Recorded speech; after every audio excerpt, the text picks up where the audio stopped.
नमस्कार, आप देख रहे हैं आर्यावर्त टाइम्स। मैं हूं निहारिका सिंह। मिडिल ईस्ट में जारी तनाव के बीच ईरान से एक बड़ी खबर सामने आई है। ईरान के नए सुप्रीम लीडर की घोषणा के बाद राजधानी तेहरान में विरोध के स्वर सुनाई देने लगे हैं। बताया जा रहा है कि इस विरोध में महिलाओं ने मोर्चा संभाल लिया और नए सुप्रीम लीडर के खिलाफ नारेबाजी की जा रही है।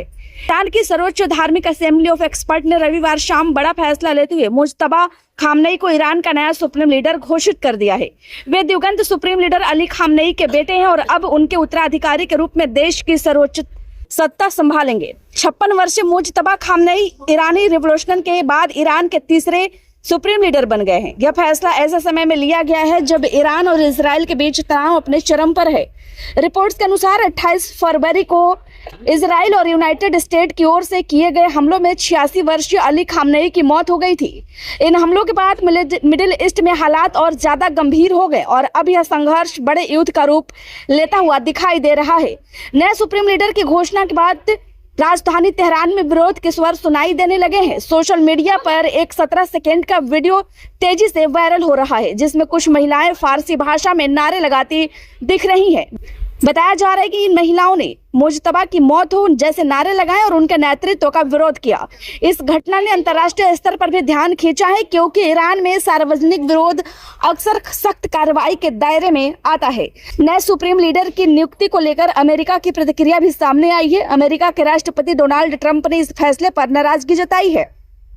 उन्होंने कहा था कि वाशिंगटन को भी इस चयन में अपनी राय देने का अधिकार होना चाहिए। हालांकि आधिकारिक घोषणा के बाद उन्होंने केवल इतना कहा, हम देखेंगे कि आगे क्या होता है। मिडिल ईस्ट में संकट तब और गहरा गया जब यूनाइटेड स्टेट ऑफ इजराइल ने मिलकर ईरान पर हमला किया। इन हमलों के बाद ईरान ने भी जवाबी कार्रवाई शुरू कर दी और इजराइल तथा खाड़ी देशों में मौजूद अमेरिकी सैन्य ठिकानों पर मिसाइल हमले किए। युद्ध के चलते अब तक भारी जनहानि की खबरें सामने आ चुकी हैं। रिपोर्ट्स के अनुसार संघर्ष में अब तक ईरान में 1300 से अधिक लोगों की मौत हो चुकी है।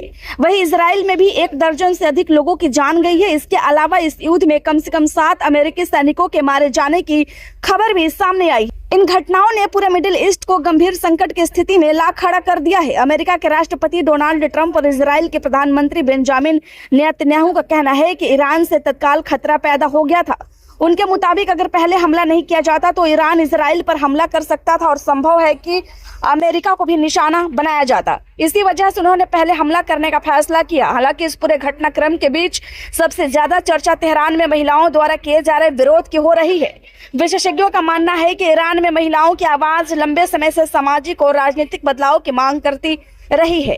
नए सुप्रीम लीडर के खिलाफ उनका खुला विरोध इस बात का संकेत हो सकता है कि देश के अंदर भी हालात पूरी तरह शांत नहीं है। कुल मिलाकर मिडिल ईस्ट इस समय एक बड़े संकट के दौर से गुजर रहा है।